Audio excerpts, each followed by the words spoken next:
And we are live. What is up, everybody? Aaron the Dog back with breakdown number 2 of 2 for this Wednesday PFL regular season day. Also 420. Also the UFC Breakdown show. UFC Fight Night. Amanda Lemos versus Jessica Andrade in the main event. We had our usual change in the bouts with Luis Koski just announcing his positive COVID test. He's out of his fight with Preston Parsons. In steps undefeated 7-0 lightweight Evan Elder. No odds available yet, but we'll talk about that. I did about 15 minutes of research before the fight because I just found out about it. So it is what it is. But yeah, how you doing, Lewis? Yeah, not bad, man. As I was saying before, it's interesting, especially with the openers and like halfway through the card, you've got Tyson Pedro back, so it's interesting. Yeah, we got the return of Chase Sherman from his long exit from the UFC. Thank God. To go 3-9, getting like double his show bonus to show up and get flattened by Romanov. Like, Did you see that? They're like doubling his pay here. It's like it's going to be a one fight deal, isn't it? Here. It's got to be. Yeah, it's an interesting card. Jordan Wright coming in on short notice as well. Yeah, it's an interesting card. We'll put it that way. What up, Glove Touch? What up, Kelly? Good to see you guys here. But yeah, let's go ahead and we'll hop in here. As always, timestamps are available after the fights. The LFA card just did it with Lucky Locks, and if you follow our LFA breakdowns, you know it's great news when we agree on all our LFA picks. Me and Lucky Locks agree on all 6 picks for Friday. So it's about to be another bank night. Go ahead and check that out after this. Romanov is currently a minus 1,400. Not high enough. There's no... You know what it was with Tanner Boza? He was minus 550. See, I still liked Boza in that. Okay, so it's tripled. Mm-hmm. Yeah, so Bozer is worth 3 times Chase Sherman. Yeah, Bozer is three Chase Shermans at least. Yeah, I would say that. But I just I don't want to tip my hand on the Romanov fight, but I don't see a world where Chase Sherman wins unless Romanov breaks his leg. Right. Yeah. Well said. This is a weird card, guys. The first 2 fights, I mean, throughout the card, it's a weird one. So strap in. We're going to do our best here.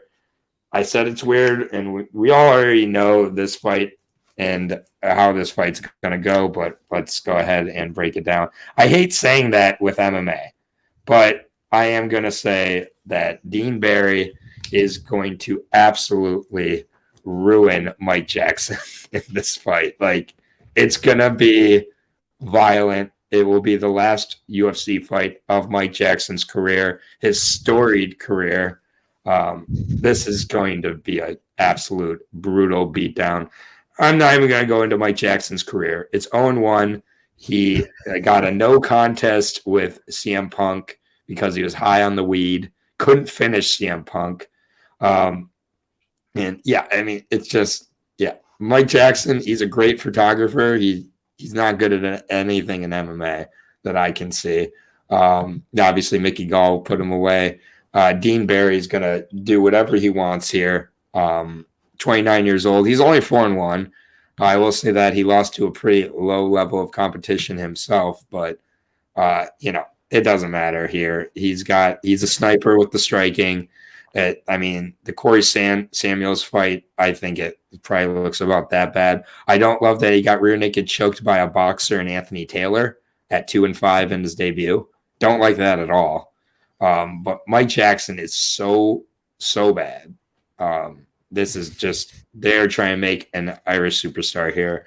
The odds aren't, I'm not touching them, obviously, minus 1,200. Dean Barry's going to knock him the fuck out round 1.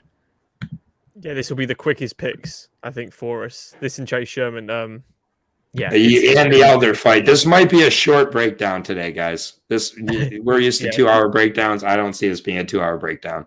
No, Dean Barry's going to absolutely ruin everything about Mike Jackson. Mike Jackson's only, he's not going to be able to trade with Dean Barry. There's just no chance.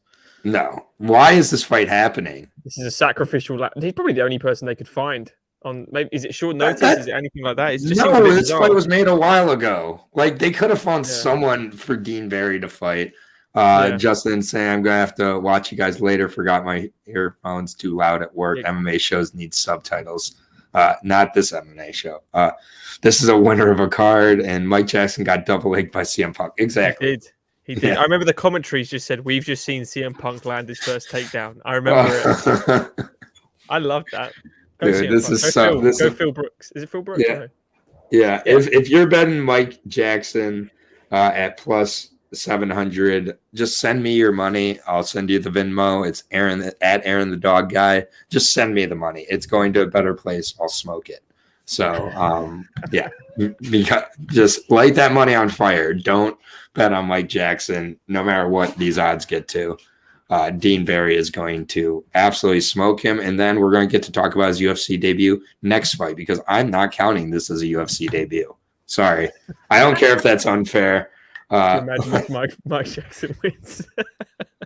If Mike Jackson wins, I'll shave my head live on next week's UFC breakdown. Do it. I will. I will shave it live with my clippers from upstairs on next week's UFC breakdown. I'll put that in the timestamps as well. Aaron guarantee at 6'10". I am putting it in there. If Mike Jackson wins, I will shave my entire head bald. That is not happening. Next fight, not much better here, I'll be honest, in terms of the weirdness, but at least both these guys are actual MMA fighters. Marcin Bracknell taking on Felipe Lins at 205. Felipe Lins, by the way, Felipe Lins, fun fact, has made $1 million fighting in MMA. He won the inaugural PFL heavyweight title over there, and he is a millionaire from MMA. So again, that's just saying, like Felipe Lins, say what you will about the 36-year-old who's been popped for steroids and hasn't looked that great in UFC. He's a millionaire from MMA. So jokes on us, not him. But 14-5, he's now 36, nearly 37 years old. Of American Top Team, he's been there forever, taking on the 33-year-old karate-style fighter out of Tadzusen Dojo Deventer in the Netherlands, the Polish fighter, and Marcin Bracknell. This is a weird fight. I'll be honest, I'm not a huge fan of either one of these guys, even in the slightest. So it was hard for me to really make a pick on this one. I'll be honest, but I'll start with Lins, 36 years old for Monstro. Came in as a heavyweight. Look at those canceled bouts. 6 canceled bouts. Count them. 6 canceled bouts since his last fight in 2020. 1 with Dontel Mays, 3 with Ben Rothwell. They really wanted that Ben Rothwell Felipe Lins fight that we all missed out on. Yeah, what a shame. And then the Mirzakhanov fight was in December. Lins withdrew. So Lins has been planning this trip down to 205, but it's been a while since he's been at 205. I'm kind of curious how he comes in condition. I don't really think it's going to do much favors for his chin, which is a little bit questionable. Got checked a lot by Andrei Arlovsky and then got taken off by Tanner Boser very quickly. I mean, it's hard going to PFL and judging that Lins from the Lins we now see. They're 2 different fighters, honestly, from what I've seen. So I have to go off what I've seen in the UFC, which is less than a competent fighter. He seems to not show up in great shape. I don't think he has a ton of durability here. And he kind of he doesn't throw the most impressive of shots, a lot of looping shots here. I think that Marcin Bracknell gets hit in every single fight a ton and gets hurt quite often. He's going to be the bigger and longer guy here, but I hate his reaction to getting punched. 33 years old, Marcin Bracknell. He is on a 2-fight win streak. It was against not Bangkok-ready Khalil Roundtree. Roundtree hurt him a lot in that fight, but he survived it. So, props there. And then Ike Villanueva, we'll talk about him, but God, he sucks. Got knocked out by Sam Alvey. Got knocked out by Magomed Ankalaev. We'll look past that. Got knocked out by Mike Slow Rodriguez inside of 2 minutes. Like, eesh. He did survive, some absolute bangers from, in that fight with Khalil Roundtree, and one that this is just such a bad fight, man. I can't really count on either one of these guys, but I think Marcin Bracknell does enough to kind of dart in and out with his striking and avoids the power of Linz. And I think Linz slows down as this fight goes, and Bracknell picks up the pace. So Bracknell decision. This is a bad fight. Yeah, I'm not loving this one at all. Yeah, as soon as Linz came out of the PFL, he's looked completely different. It's a different human He being. looks like he's being tested by USADA.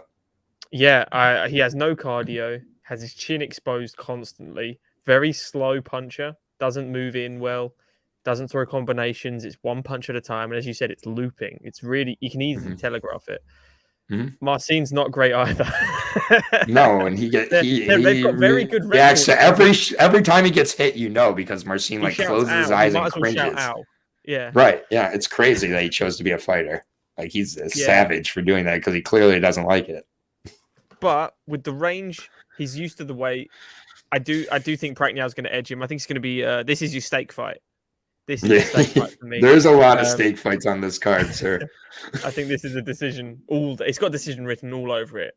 So, yeah, I'm also backing Bracknell on this one. I'm never ever going to bet on Felipe Linz. I mean, thank God the odds are. My mum, then I think I would. Yeah, the odds are reasonable here. I will say that Bracknell a slight favorite, -125, even money on Linz here. I mean, I'm not gonna go crazy on a Bracknell bet. You don't want to lose money on Bracknell. It doesn't feel good, and it doesn't really feel great to win. Well. What's that? I wonder why he's cutting down the weight as well. Linz? Yeah. I mean, maybe he's realizing he's not on the gear anymore, and facing heavyweight sucks. So, he spent the last 2 years trying to lose weight. Wait until he goes down a weight class and finds out everyone's faster than him. Right, and they still hit pretty damn hard. Pretty fucking hard. Yeah. I mean, I wish I had any sort of faith in Bracknell, but I think Bracknell could run into a looping shot and go down too. Wouldn't surprise me. He got knocked out by Mike Slow Rodriguez brutally. That's the thing. Is he gets knocked out a lot. He gets hit a lot. So. And then somehow against Khalil Roundtree, you survive those shots. I don't know how, because there's 3 or 4 spots where you're like, oh, he's seeing the shadow realm, and then somehow he avoided it. I think there were a couple times Khalil knocked him out to knock him back in almost. It was kind of interesting. I think Khalil is far better than Linz as well. So it's MMA. Depends on what Khalil shows up. Recent Khalil. Yeah. Oh, man. When Khalil's on, he's so fun to watch.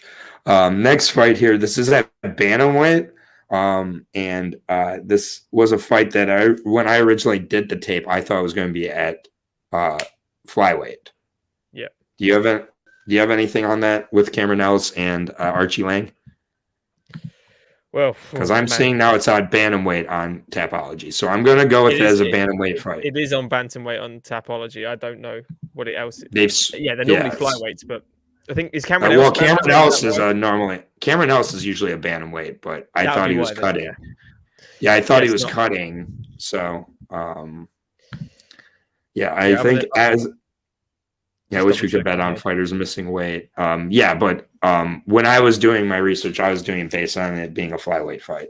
So it was part of what I was considering with Cameron Ellis, because I do think if this is at flyweight, that is going to be a huge problem for Cameron Ellis. So if this is at bantamweight, I think this becomes a much different fight. I'll go with it as bantamweight now. So adjust a little bit. It is definitely bantamweight. Yeah, just check. Okay. Good to know. That I feel much better about Cameron Ellis with that being the case. Then Cam Cheetah Ellis, 34 years old. He's been around forever. He's traveled to a lot of different gyms, saying he's under Jackson Winklejohn as of now. Brazilian Jiu-Jitsu Taekwondo style fighter. Very exciting. Hasn't fought since October of 2020. He lost his UFC debut to Kyler Phillips there. Gave up the back mount, elbows by Kyler, put him away. No real shame there. Was supposed to come back last July against Aaron Phillips. He had to withdraw due to injury. We look at on the regional scene, a lot of finishes, guillotine choke, as well as or a few submissions as well as knockouts. The guy's mostly kill or be killed. One decision loss in there. Has a win against Patty Pimblett way back in the day by Anaconda choke in 35 seconds in 2013. He has 2 losses to my jiu-jitsu coach as well, Spencer Hewitt. Yeah, good to know. Yeah. So 2 losses to Spencer Hewitt. Yeah. So that's and I mean, he's faced a decent level of competition. I wouldn't describe it as super high, but win over Aiden James. That's aged well from 2019. I mean, he's an exciting fighter. He's going to go in there and throw a lot of offense. His defensive skills are not great. That definitely is my issue with him. Archie Lang coming off of a fight of the night performance against Jeffrey Molina. I was at that fight live. It was a great fight. Archie Lang came on really strong late. I do think even though this is at 135, that this fight becomes more an advantage for Archie Lang as he moves on. He's a faster guy with the better cardio. Doesn't really have an outstanding skill, though. Like, that's the thing. He's not great on the feet. He's not great on the ground. He's tough. He keeps going. Definitely hasn't earned the nickname Mongolian Murderer. 20-11 here for him. 2 straight losses coming into this fight. The Jeff Molina was 2 fights ago and then lost a decision, albeit a competitive one, to Cody Durden. That's not a great loss. Cody Durden, has had a few good rounds in the UFC, and that's about it. It's tough for me here. Originally, I did think that Archie Lang was going to be able to kind of just stretch this out and edge out a decision. I still do think that, but I do see a world where Cameron Ellis is able to land early and put him away. I do think Archie's very hittable and a slow starter, and that could be, a rough go of it for Ellis. And being at 135, I feel a little bit better about Ellis too, but I don't know. Fuck it. I'm going to go with Cameron Ellis here. I'm going to have him crack and put away Archie Lang in this spot. I think that Cameron Ellis is going to come into this fight pretty desperate. I am worried about this fight outside of the first round, though. I do think Archie wins the last 2 rounds and gets a decision. That's probably the safe play. But give me Cameron Ellis to finish him early. Cool. I haven't seen enough from Cameron Ellis against decent level of competition to suggest that he can put away Archie Lang. The Aiden James fight was fun. It's pretty much it. It was a sub 1 minute. Anything can happen in sub 1 minute. You think? Oh no, I'm disappointed. Kelly's going. Oh no, it's fine, man. Yeah, I'm not been this heavily. I don't feel great about Archie Lang at I don't feel great about Archie Lang at minus 200. It's more based on that than based on Cameron. Okay, from a betting perspective, yeah. I can't remember who made the comment in one of your old things about me being biased, but I'm going to be anti-biased here. He just fuck you, Kelly. Now he's really sweating the Rob Wilkinson thing. Whatever, dude. Archie Lang is. I think he doesn't do anything significantly great, but he does everything very decent. Whereas Cameron Ellis chases one thing, gasses out. That's the one thing for me. I don't see him knocking out Archie Lang here, and I think Archie Lang is going to be. Archie starts slow. Cameron starts quick. Let's go. First round knockout. Yeah, I mean that's pretty much it. If Cameron doesn't knock him out quickly, he's done. That's it. Yep. You're banking on that. That's fine. It's a great one to be. I think Cameron Ellis's corner is probably going, "Come on, Cameron, you've got to get this quick." So, Archie Lang just lost the decision to Cody Durden. Nothing is out of the realm of possibility. I rate Cody Durden higher than Cameron Ellis, though. I rate it. That's a good fight. That's a good fight. I don't rate Cameron that high, to be honest with you. I think he's beaten a lot of people with debut records or 0-1, 0-4, 4-0s. Like they're nothing. These guys haven't been tested. At least he's got the experience, Archie Lang. So give me him by decision. I think Archie Lang will do it by decision. That's fine. I would like Cameron to win, by the way. I would like, and not just because he's, By the way, real quick, did you see the announced fight for Parker Porter?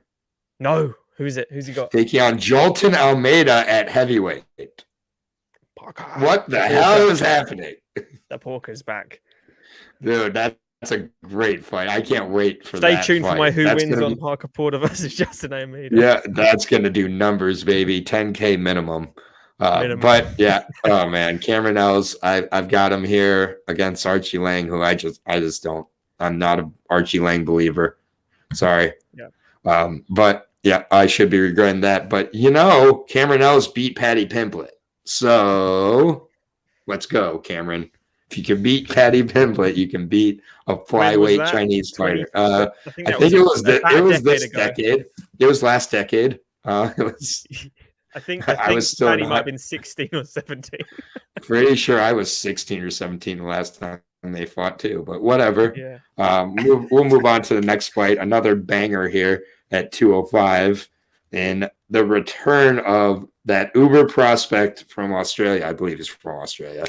Tyson Pedro. Remember those days where Tyson Pedro was like the next truth and everything, and then all of a sudden, Ovin St. Preux came around and was like, no, son. And then all of a sudden, old man Shogun came around and was like, no, son, you're maybe shit. And then he's like, I'm going to take a long time off now. Man, they're welcoming him back with open arms. They're giving him Ike Villanueva. Can you imagine being off for years and coming back and they're still like, yo, we're going to try to push you as a prospect. Tyson, we still believe in you. We're not leaving your side. Come back and face the Hurricane here in Ike Villanueva. Ike Villanueva is bad unless you put him in there with Vinicius Varea, who was the worst fighter to be signed to the UFC in the last 20 years. He's not going to look very good. That's the only fight where he had the success. I think that was a fight where Vinicius did the punch kick to get countered. It is. That's so. I think that's the real key there. All you have to say about him is he's lost to Chase Sherman.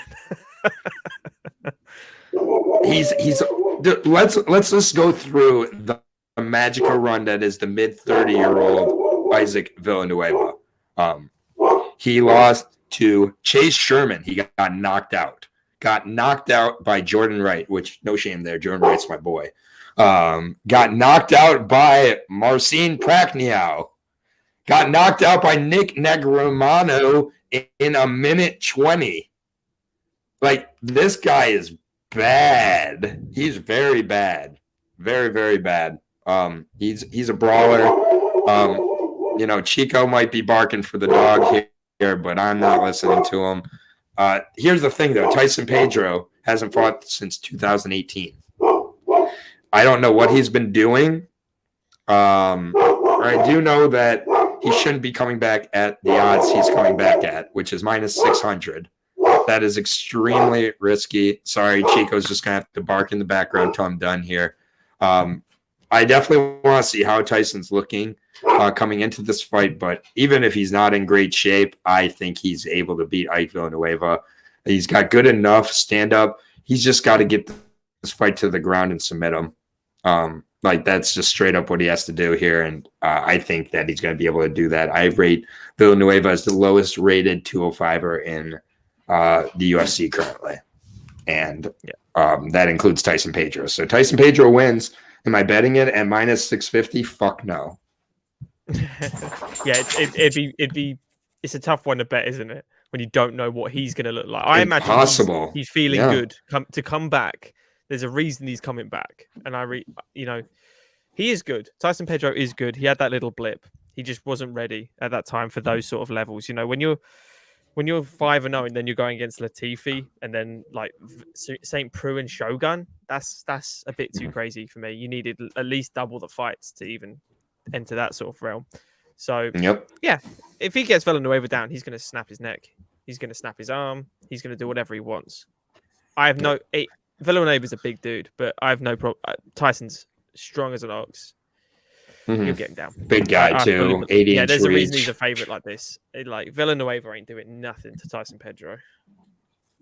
No, and like I said, even if Tyson Pedro shows up and is out of shape, I'd still take him. I don't rate Villanueva at all. He's wearing a blindfold. I might take him.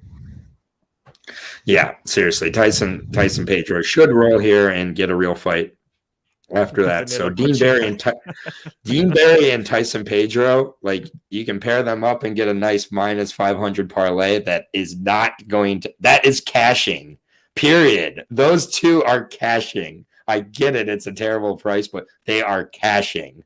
Like that is the most surefire double parlay on a 4-1 fucking fighter and a 7-3 fighter you'll ever find.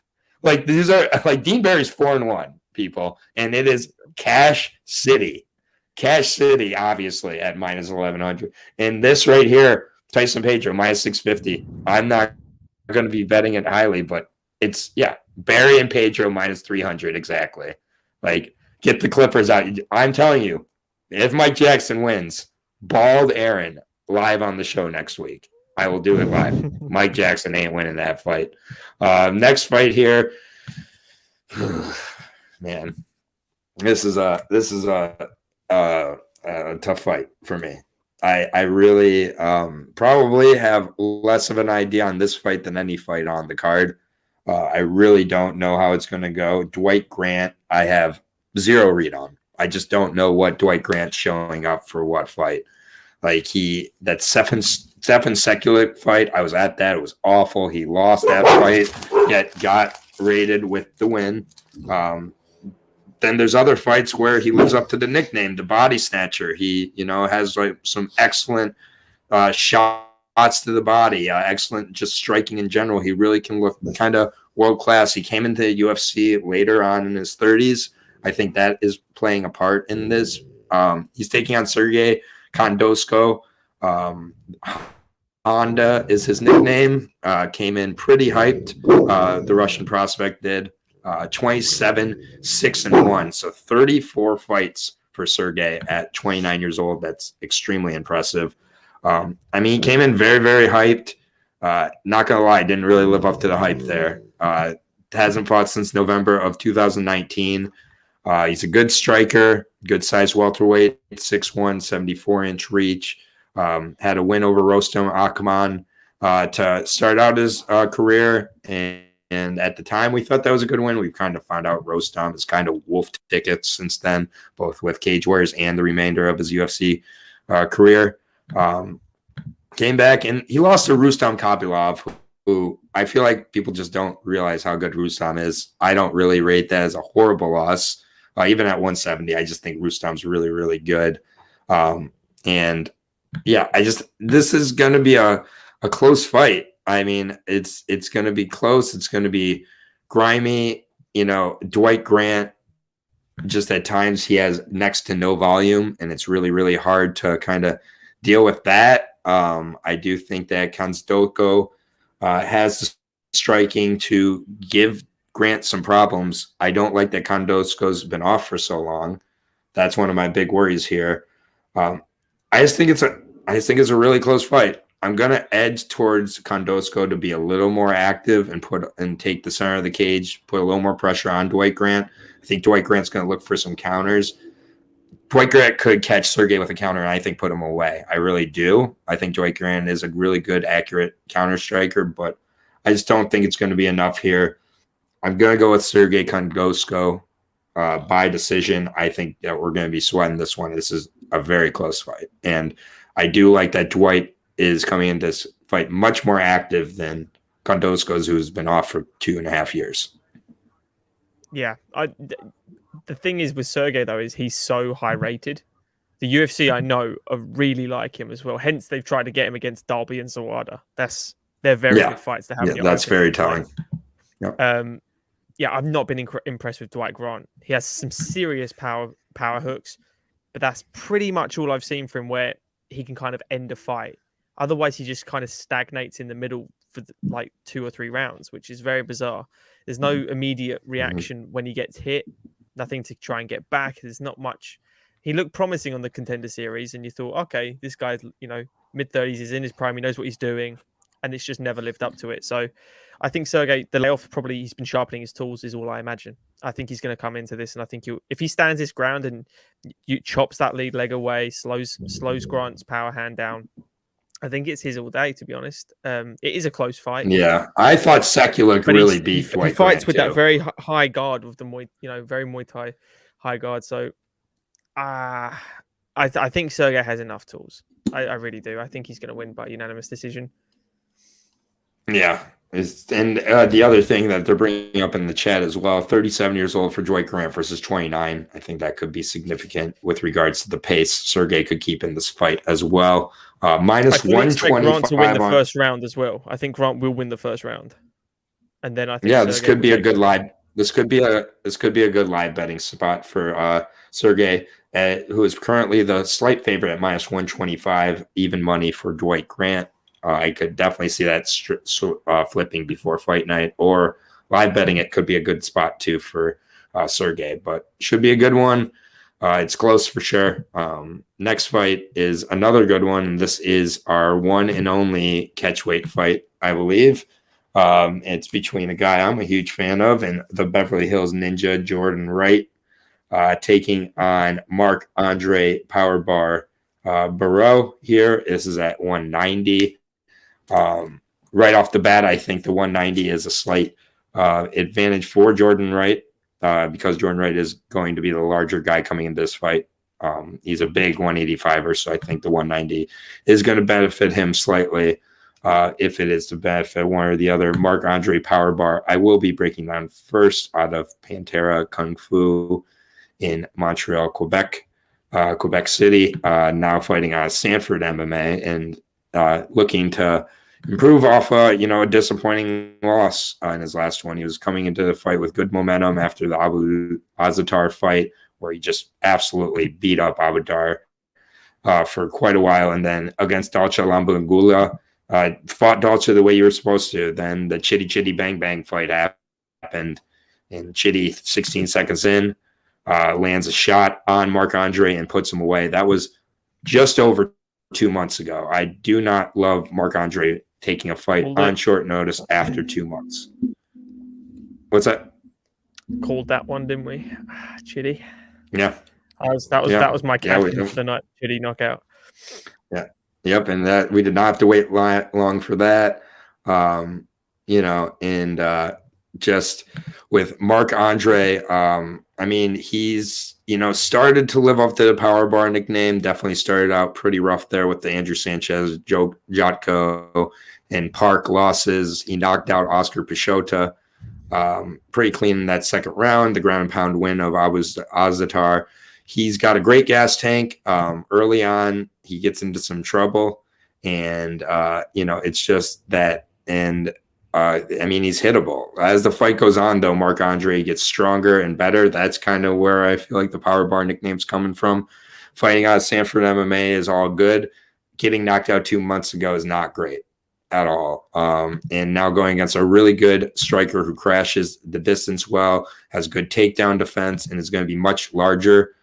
Jordan Wright, I'm a fan of him. I'm a big fan. I'm not a fan of kind of the route he took to get to UFC with a very low level amount of competition up until Gabriel Checo and that knockout against Anthony Hernandez. But yeah, I mean, he's looked good at times in the UFC. At other times, a little bit frustrating out of dynamics. MMA, his coaches are Antony Hardonk and Vladimir Madushenko. You love to see that. He's trained with John Jones in the past as well. Bruno Silva connected, put him away. He was able to knock out Jamie Pickett very cleanly, like Villanueva very cleanly. Joaquin Buckley put him away with those hooks. I don't think that Marc-Andre has the power to take advantage of the spots where Jordan Wright puts himself into trouble. So for me, I really like Jordan Wright in this spot. I think that he ends up getting the finish and hopefully first round. But yeah, I like Jordan Wright striking quite a bit here. I don't like Marc-Andre taking a fight after 2 months after getting knocked out pretty decently in that fight. It's a dangerous spot for both guys. Jordan Wright was knocked out 3 months ago. So, I mean, neither one of these guys, I think, is coming in full condition. I think that should be noted. But give me the underdog in Jordan Wright in this spot to get the KO. Yeah, I think someone's getting knocked out. Yeah. I agree. I agree that someone is getting taken out here. But I will just say that I know both were knocked out. Marc-Andre was out. He was switched off. And that was less time ago, too. Yeah, that is seriously worrying. When you get knocked out, they tell you in every MMA gym or boxing, you need to take half a year off just to recover your brain. Just Yeah, everything. and not 2 The fact, months. not 2 months, man. He wouldn't have been training for weeks after that, So he's barely Right. been So he's training. been That means training it's a for this is shortened a camp, 2-week training camp. man. It's yeah. I think you can bank on Jordan Wright here, to be honest, like quite comfortably. Yeah, plus 450 on Jordan Wright TKO. I love that. Yeah. Yeah, I like that play. I'll be making Inside that. the distance, Jordan Wright is a Round good 1. bet. And then I'm seeing round 1 or bust for the Czar. I mean, I don't think that Jordan Wright necessarily has gas issues necessarily. So I think that he could catch him later as well. I like Jordan Wright here. I believe my second dog besides Cameron Ellis would feel much better about this dog than I did about Cameron Ellis. I will say that much. Give me Mark Jordan Wright Andre by as well. TKO. With Mark Andre as well, mate, is remember his whole game plan as well is persisting with the cardio and enduring damage and breaking, which he wasn't able to build during this fight camp. Exactly, he couldn't even be in the gym. Exactly that. So he hasn't been able to do that for not only that, but he wasn't even able to do it in the first fight because he got shut out so quick. Jordan Wright starts quite similar, so this could be a real quick one. Yeah, I'm surprised that Marc Andre is approaching minus 200 on short notice, coming off of a loss to a striker. I'm pretty surprised by that number, to be honest. I think that's a really good spot for a dog, in my opinion. Even better than Cameron Ellis. And that's my last time bringing up Cameron Ellis, because now we're on to the shortest of short notice of replacements here. Literally found out about this 50 minutes before the fights. Evan Elder, 7-0, lightweight, undefeated prospect here, stepping in. Luis Koski got removed due to COVID, taking on Preston Parsons here. I will just say I was going to take Preston Parsons in that fight. So if that against Luis Koski. So I don't know if that's at all relevant to anybody, but I thought that Parsons was going to be able to kind of survive the first round, and then the Koski seemed to slow down to a grinding halt and then submit him in the second round. But I'll talk about this is basically a striker versus a grappler. Evan the Phenom Elder being the striker here. Training out of Stanford MMA. So it's Stanford versus Elevate MMA. Very good camps here in this fight. Parsons, a pure grappler here. I mean, 9 wins, all by submission.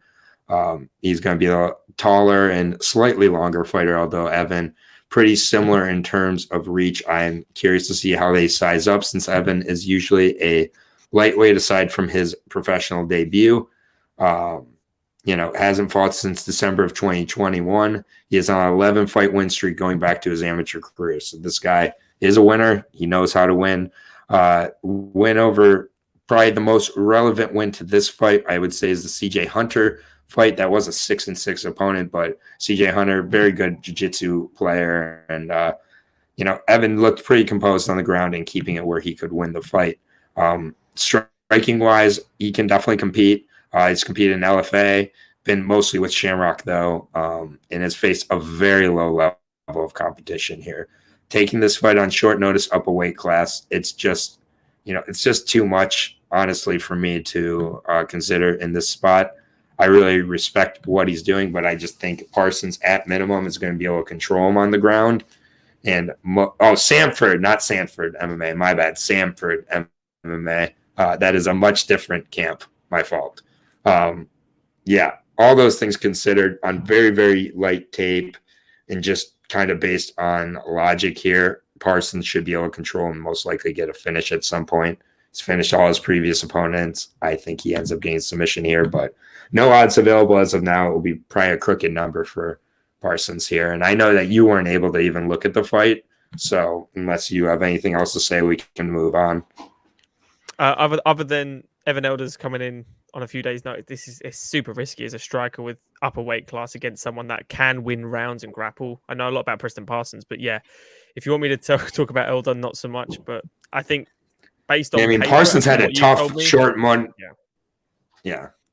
In the tough short notice debut against D-Rod, he should have just never taken that fight, Parsons. But I think Parsons is the obvious choice, isn't it? Yeah, it seems like that, but I think you're really going to have to pay for Parsons, and anything more than minus 200, I would avoid on Preston Parsons here. But yeah, we'll move on to the next fight. That's really all that we can do on a fight where there's not a lot of research and it's announced 15 minutes before we start. Usually I update afterwards and see that, so at least they had the decency to announce it before, the show. UFC must have saw my story notification post earlier, but we're on to the main card now. As of now, Preston Parsons is the featured prelim. I would assume that would change, but maybe I don't know, maybe the UFC is doing something. But again, Evan Elder out of Sanford MMA, not Sanford MMA. And yeah, we got 13 fights as of now, the Czar. We'll see what we have on fight night.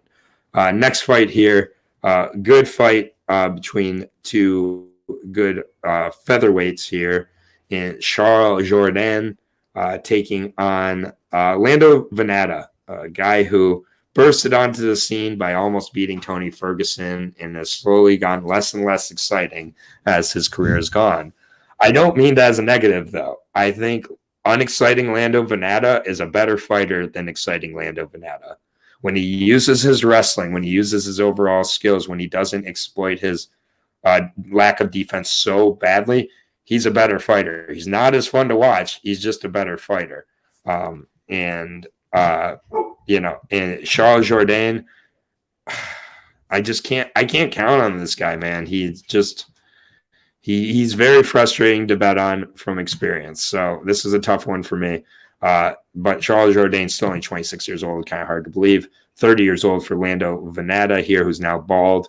12-5-2. I don't even know. That's not even a salty record. I'm not sure what kind of record that is. It's definitely got some character to it. 5'9", 71-inch reach, training out of Jackson MMA. A coma, which I'm not as familiar with, but former Colorado State wrestler coming off a split decision win over Mike Grundy. It was a very, very close one. The loss to Bobby Green, no shame there. It was a good fight. Bobby Green was, clicking on all cylinders on that one. Put away Yancy Vaderos, and Mark Diakese ended up putting him away by decision. Marcos Mariano, he got a Kimura win over. That is Anderson Silva's disciple. Had a draw with Matt Frivola. Close decisions with Bobby Green the first time in the draw, and Drakkar Klose as well. So it's just, I don't really know what to think about Lando Venata. I don't know how good he is. I think he extremely overachieved in the Tony Ferguson fight. I think he's been coasting off that for quite a while. And I mean, in this fight, like Charles Jourdain, he does get taken down. That is my big concern here. He gets up often. He has a very good get-up game, but he gets taken down.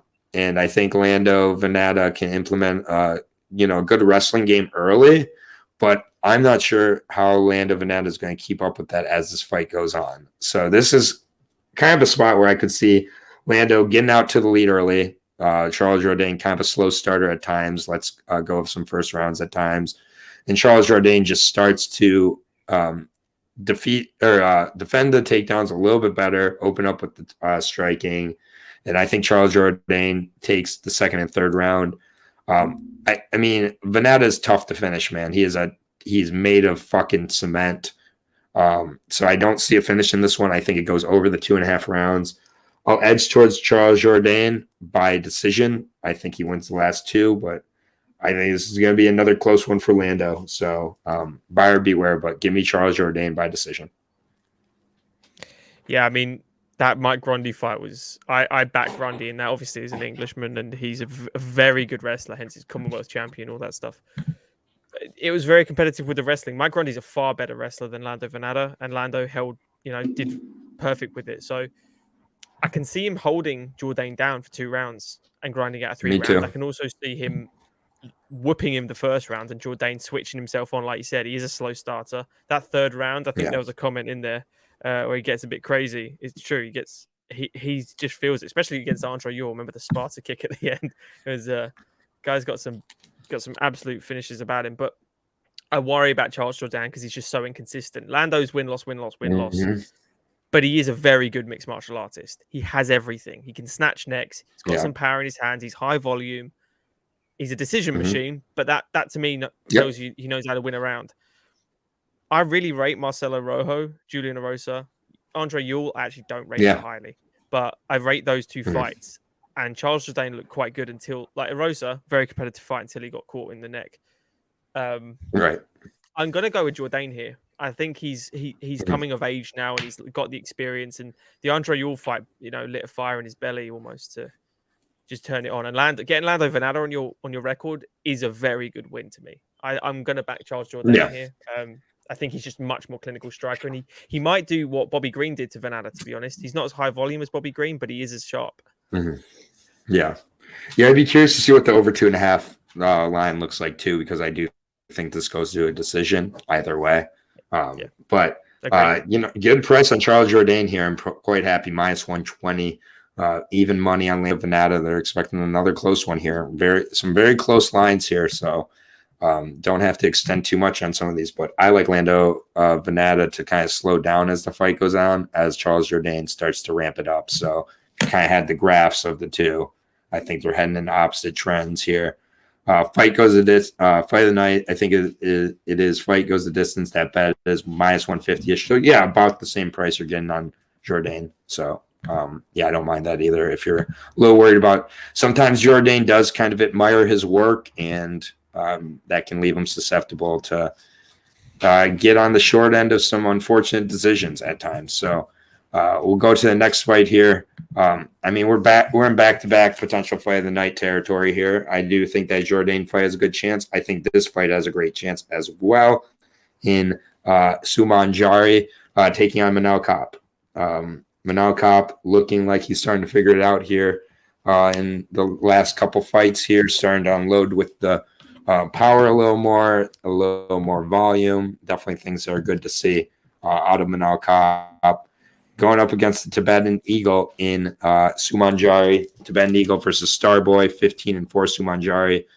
Really has rebounded well from a terrible UFC debut to start to look like the prospect he was kind of promised coming in here. But Cop, another prospect we were promised, 28 years old here. 5'5", 68-inch reach, fighting out of Portugal with VS Team. 2 straight wins, both of them coming by way of knockout. He missed weight in the Ode Osborne fight, but looked really, really good. Flying knee finish there. And then Zolga Sumagulov just completely outclassed him, and then finished with an outstanding combo at the end of that fight with Zumagulov. He just looked so much more confident and comfortable in the octagon than he had previously. And his first 2 fights in the octagon were Pantoja and Nicolayo. The Nicolayo fight, extremely competitive, and I do rate Nicolayo quite highly anyways. Really good wins on Ryzen. He did have a fight with Oka Sasaki. That was his other loss before his last 2. That was a long, lengthy grappler, or long, lengthy striker who uses grappling as well. Some similarities to Sumanjari, but Sumanjari is just a little too one-dimensional for me. That's my problem. It's the striking and only the striking, and I feel that Cop at 125 doesn't lose a pure striking match to just about anybody. The way Cop loses is when you make him think, when you speed up the game, when you speed up with the pressure and mix it up. With Sumanjari, he's going to have to fight it at his distance. Sumanjari is definitely going to have the reach advantage in this fight. Cannot allow Cop to crash the distance and use those hooks, because if he does, I think Cop puts him away in the same way. I don't think Sumanjari has the game to keep him off him here. I really don't. I think Cop pressures and gets a finish inside of 2 rounds. I think Manal is figured it out, and the prince we were promised is finally showing up. So I like Manal Cop here to make an absolute statement against a surging Sumanjari. By the sounds of it, I thought you were going to go Sumanjari there, but I'm glad you didn't. Yeah. Because I'm also on Manal Cop. I love this guy. And the Nicolau fight wasn't only just super close and competitive, so was the Pantoja fight. To have your debut against Pantoja, who I rate as the dark horse of the division, he's incredible. To be that close, it was just activity, wasn't it? I think we discussed it before. It's just he needed to fire off a few more shots instead of having that. He was too busy thinking about the grappling. I think. Yeah, I really do. He's thinking about the grappling. You don't have to think about that here. Yeah, absolutely. I think Manal Cop wins this 9 out of 10 times. To be honest with you, stylistically, I think he's learned from his mistakes. He knows he should fire more. He's got excellent counters. His movement is second to none. He moves so damn well. I'm so high on Manal Cop, to be honest with you. I'm a little annoyed I didn't do a video about him, but ran out of time. But yeah, I've got Manal Cop beating Sumanjari pretty much everywhere, to be honest. Yeah, I do think there's I don't know about the size difference, but I know there's a reach difference. I think size-wise, strength-wise, Cop has this. Yeah, that's what I'm saying. I mean, Cop doesn't rely on distance or reach in any of his fights. So, like, if he's not able to crash the distance, he's not going to win against many fighters. Minus 200, I like him as a parlay piece. I do. And plus 165 on Sumanjari. There are very few bets I like. Cape is on the short list. Price is amazing. I agree. I think people are getting lost in those underwhelming first two performances and not thinking about who they're against and what the scenario was for Cop in those. I think people expected a Cop come in. And, I mean, wasn't he an alternate for one of the Davidson Figueiredo Moreno fights? Yeah, Didn't he weigh in as the alternate? Like, yeah. So I just think sometimes when the expectations are up through the ceiling and then they're just average or something, I think it causes people to forget. So I think this is a great price here for Cop. Sumanjari, also people don't remember, didn't exactly start out his career that great. Got armbarred by Luis Smoka in his UFC debut and was coming into the UFC off a loss at WLF. So kind of surprising he got in here. Wasn't able to put away Sukumtov, who I rate very lowly as well. So, I mean, this would be a hell of a win for Sumanjari and just about as big as it can get for the 26-year-old. But I think Cop takes this one, and, you know, I think Cop makes it. I think he just really outclasses him. So, yeah. And then minus 2. Oh, wow. Kelly got him at minus 120. That's very well done, Kelly. You know, so Vegas has no clue on MMA. That's why I love my LFA and PFL lines. Those are especially fun. Vegas is slowly figuring out UFC a little bit, but they still have no clue what they're doing in Bellator, LFA, Cage Warriors. So can still beat it there. Next fight, we're at flyweight here. Macy Barber taking on Montana De La Rosa, the last of the De La Rosas in the UFC with her husband getting fired. Montana, let's get it out of the way. Montana De La Rosa wrestled in high school. She's a decent wrestler, decent grappler. Her stand-up leaves quite a bit to be desired. It's just one of these things where I don't know. Montana's tough. She gets hit a lot on her feet. She gets beat up in quite a few of her fights when she's not able to completely dominate the wrestling. I do think she kind of struggles in general. Macy Barber, 23, nearly 24 years old now. She is not going to be the youngest UFC champion ever. We got about Fort Collins Martial Arts Academy, also known as Onyx, taking on Team Elevation Fight Team here in Montana De La Rosa. Montana De La Rosa, only 27 years old, coming off of a win in her last fight, 12-6-1. Had a ground and pound finish of Ariane Lipsky. Had a draw with Mayra Bueno Silva. That isn't a terrible fight at all. Viviana Araujo fight, wasn't able to get it to the ground, got beat up there pretty badly. Was able to wrestle Barella, wasn't able to wrestle Andrea Lee, and Andrea Lee really lit her up. Other wins coming to Christina Marks, Rachel Ostovich, and Nadia Kassem. Don't rate any of those ladies all that highly. I mean, really, her last 5 wins, I don't rate that highly. Macy Barber, good physical fighter. Her striking is okay. Her biggest strengths is definitely, her pressure and her belief in herself. Her wrestling is okay, defensively especially. I think that she should be able to just take the center, put pressure on Montana, avoid the takedowns, and probably grind out a decision, but I'm just not super sold on Macy. I think she does have powerful strikes at times, even if they're not the most technical. Should be on a 3-fight losing streak, frankly. I don't think she beat Roxanne Modafferi. She definitely didn't, obviously, or Grasso, and I don't think she beat Miranda Maverick. I think most people agree with that. She is training with Miranda Maverick now, so that's great. But, I mean, Montana is, she can fight desperately here, but I think Miranda, I'm just not going to overthink this. Macy Barber should be able to take, she is a better MMA fighter. Probably gets a decision. I don't see how she would finish this fight, but maybe a TKO. But yeah, I'll give it to Macy Barber. Yeah, I mean, if she can keep it standing, Macy Barber should pressurize her into the cage and just unload her volume strikes as she does. Yeah, Macy hasn't impressed me as much. Like early days, she was really good. Like as you can see on your screen there. Yeah, the JJ Aldrich and the Jillian Robertson fight. The Aldrich one to me is massive. That's a big girl to shut down as well. I know Macy's got some size on her as well, but Miranda, yeah, I thought she lost that fight as well. But I think she has enough.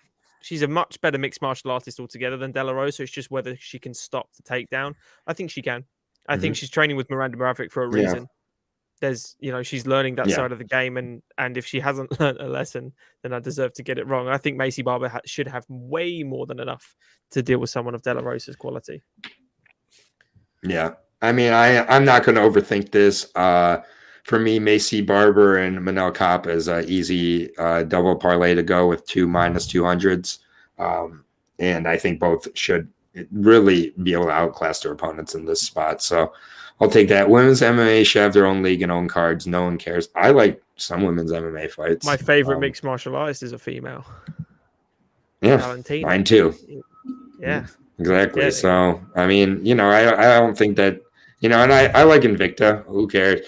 All right, here we go. Time for the quickest breakdown of the night. Where Chase Sherman's fighting on the main card. You can't take. You can't take Chase Sherman from a co-main event to a not a main card, right? So Chase Sherman just lives on the main cards here. Romanov is going to take him down and smash his face in at round 1. TKO. Alexander Romanov maybe submits him with like a forearm choke. That forearm choke he did against Bigfoot or whatever. Yeah, Romanov all day long here. Minus 1,400. Yeah, the DeLima choke. I could see him getting that in on Chase Sherman. Yeah, he's just gonna Ashigarami toss him onto his belly, isn't he? Just land King Kong size on Chase Sherman and burst all his ribs in one go. Yeah, King Kong. TKO or submission for you? First round submission, arm triangle, something like that. Yeah. Or just in mount, unloading just his monkey hammer fists he does, where there's not much impact, but he does it in such high volume, he just has to be stopped. Yeah, minus 1,450 now on Romanov. Chase Sherman has now dipped to a plus 950. I wouldn't bet him at plus 1,000. I wouldn't bet him at plus 2,000. Chase Sherman is not winning that fight, and I can't believe he's back in the UFC. I just got finished celebrating his cut. I was living having a great day, and then all of a sudden I saw the vanilla punching bag has returned. I would take Darren Till over Chase Sherman. Obviously. Yeah, I know. That's how much. He'll take a paycheck. That's why exactly. Andy got his paycheck doubled, Chase Sherman, because he knows he won't double it through a win bonus. So he's like, I need double my show money because I don't know how to double it through winning the fights. So Chase Sherman, enjoy your next fight in BKFC against Julian Lane or something. Next fight here is the co-main event of the evening, and I love this fight. This is an awesome fight. First of all, Lewis just did a video over on Norton MMA of this matchup, Clay Guida versus Claudio Puelles. Definitely go check that out. Really good stuff here.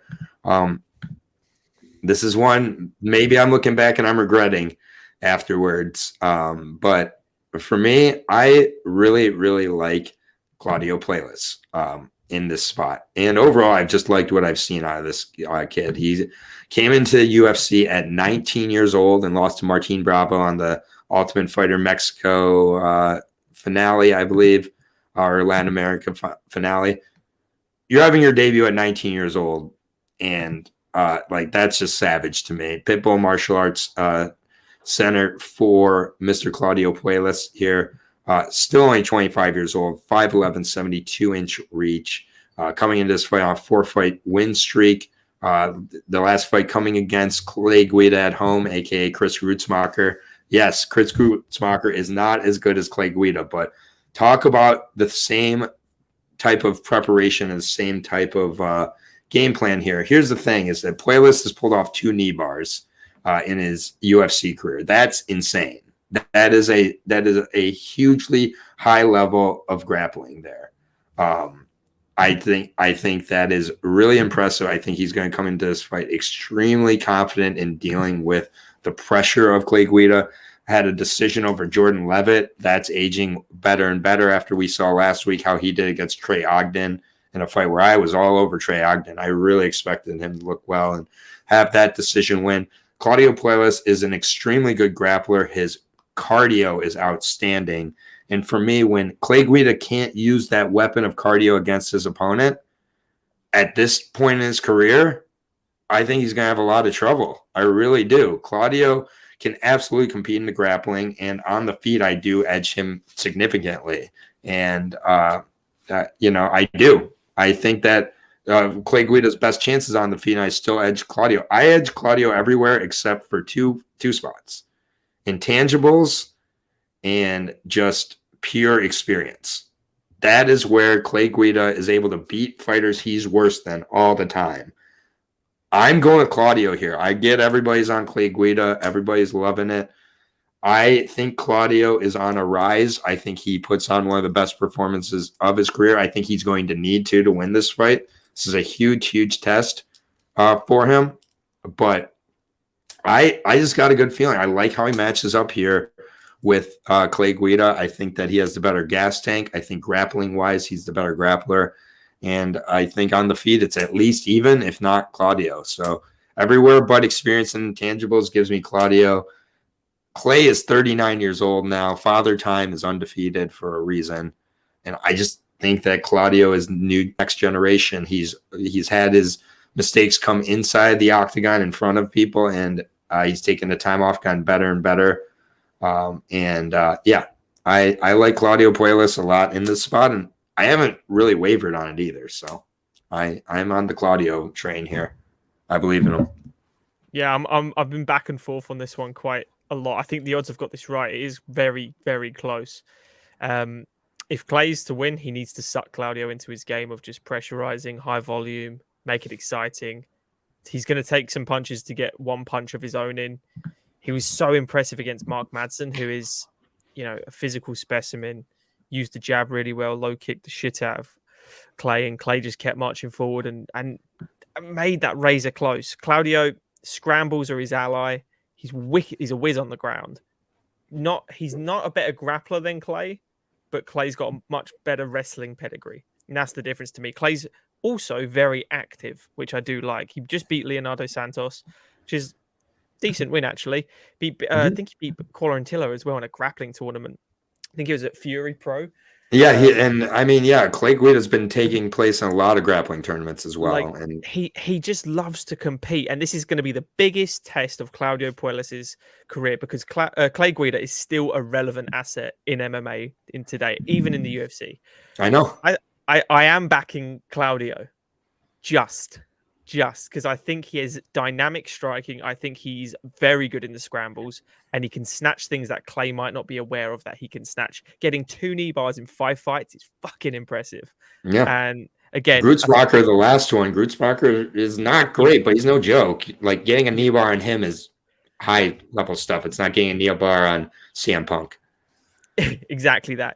I think Claudio just has to up his volume in the striking and just get away from Clay. Don't get sucked into that firefight. Play your own game. Don't do Clay's, and he should pass this test. I don't think he's going to finish Clay. I think it will be a decision, but I'm going to go Claudio as well. I'm going to throw the punt on it. All right. Everyone in my comments on the video as well.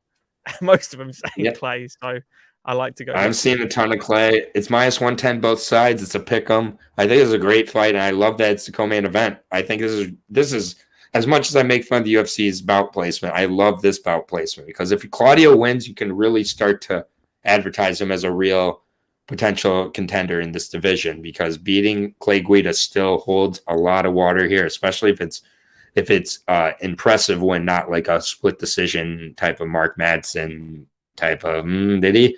Like if Claudio really can put a stamp on this win, emphatically, I mean, I think the next fight could be a really, the sky could be a limit for this kid. And I know I'm blowing him up right now, but I'm a big believer in El Nino. So I might be apologizing to everybody next week saying, I don't know why I've doubted Clay Guida.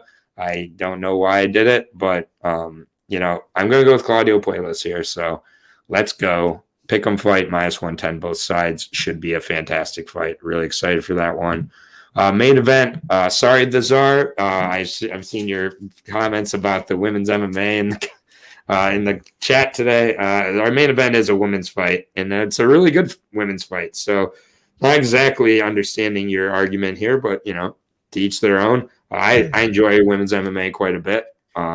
Especially when it's at this level. These two Brazilians are legit, and this is going to be a very entertaining main event, in my opinion. Amanda Lemos taking on Jessica Andrade, making her return to 125. Jessica Andrade is only 30 years old. Crazy to me. Only 30 years old. Just like it is absolutely wild to me. Taking on the nearly 35-year-old Amanda Lemos here. 11-1-1 versus 22-9. So 3 times the experience here for Jessica Andrade. She's faced the who's who in MMA and beat the who's who in MMA as well. And she is making her trip back down to 115. I'm not crazy about that, especially when she's coming off that 125 performance against Cynthia Calvillo that she looked outstanding. Finished Cynthia, made her quit to get back on the winning streak or winning side here.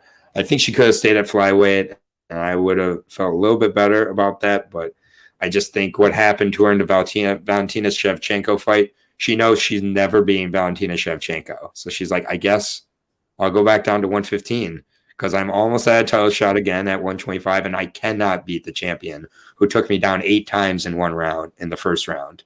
I just think this is I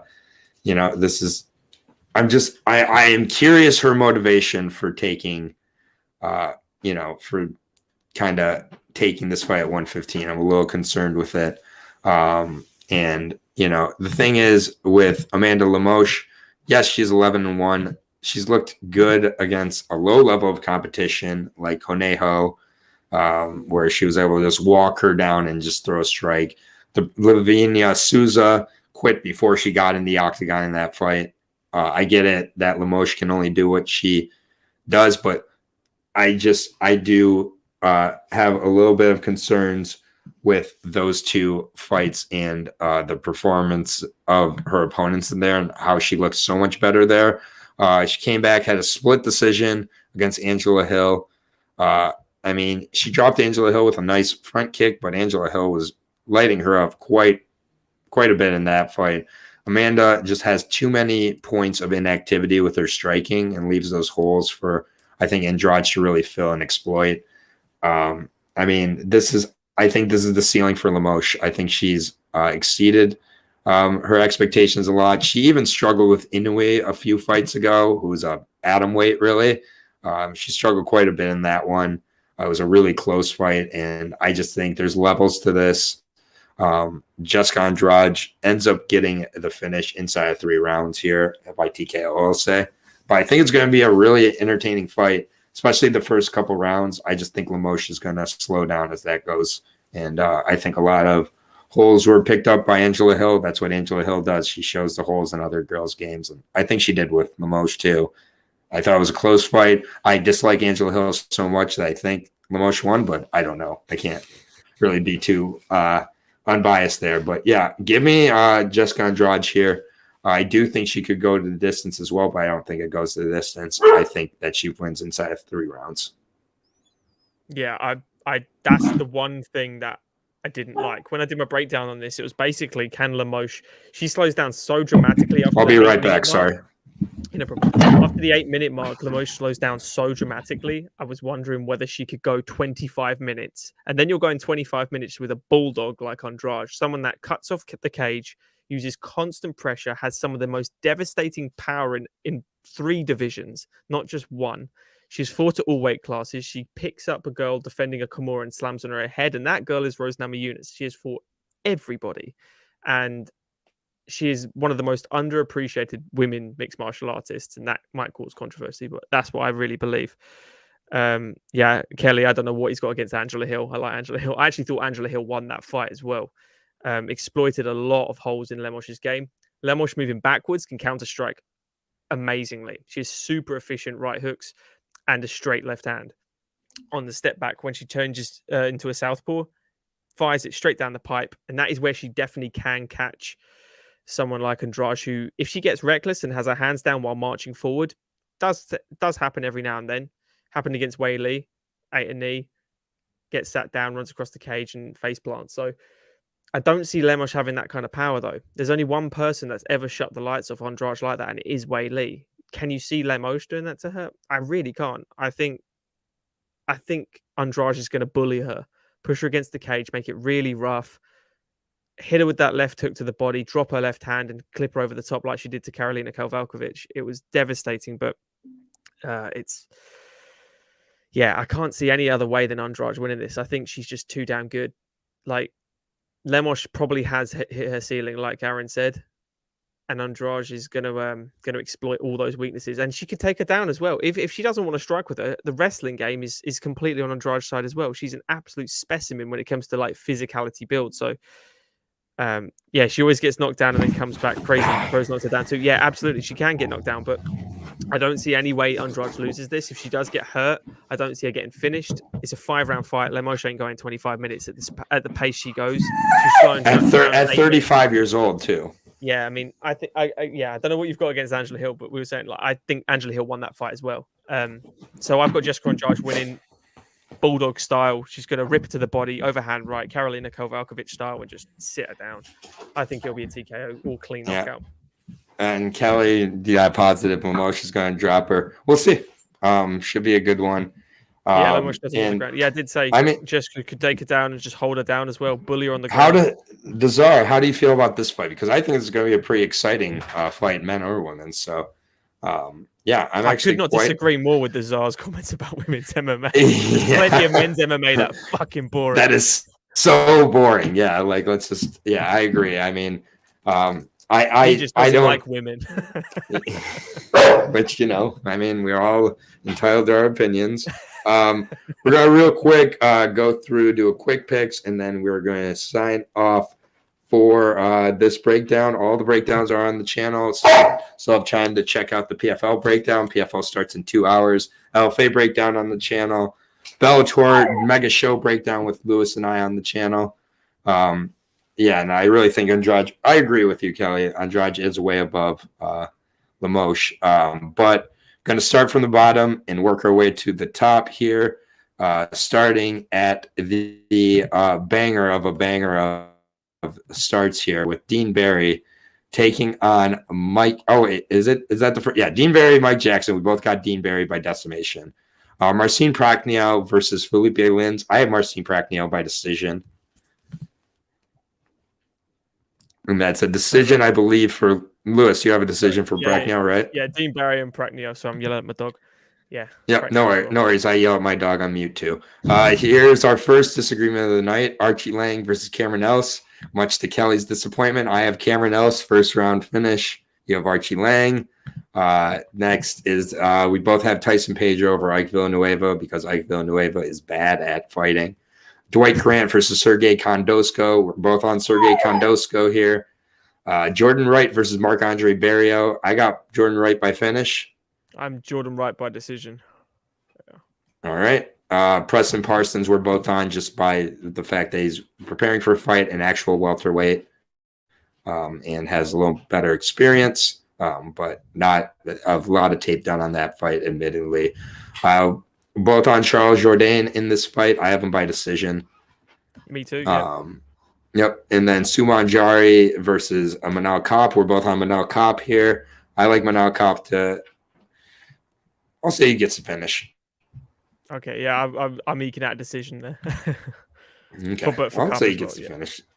Yep. Macy Barber, we're both on to just kind of physically overwhelm and win this one by decision over Montana. obviously Romanov for both of us. We're both on Claudio playlist. We're doubting the legend, the cardio machine, the monster, Clay Guida. Be so crazy if Clay Guida loses this. He'd be 37-22. Like, what a savage record. And then Amanda Lemos versus Jessica Andrade. We're both on Jessica Andrade here, levels to this shit.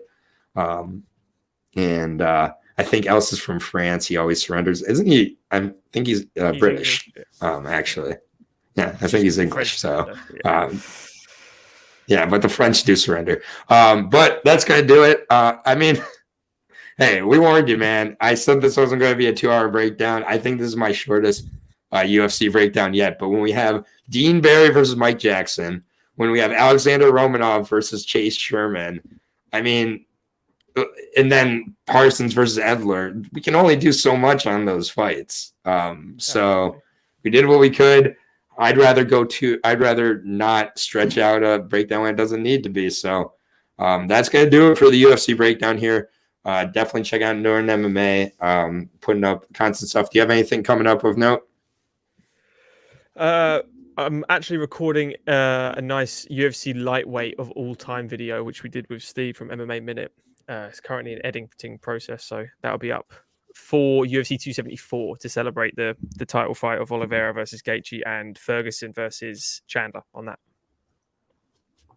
Beautiful. Yeah, definitely check out Norton MMA. Check out the other breakdowns on the channel, PFL, Bellator, LFA. They're all up. I'm going to try to grind out a Fury FC one that is on Sunday. So we've got a whole bunch of MMA. We got MMA starting in 2 hours with the PFL. Let's go Wilkinson. I don't doubt him, Kelly. Neither should you. Simone Powell. Let's go Simone And then, Powell. Thursday we have Simone Powell is a big favorite as well. I'm very confident in him. Should be a good week of MMA. So enjoy, everybody, and I will see you all next week. Keep taking care of each other out there. Aaron the dog is out. Peace out.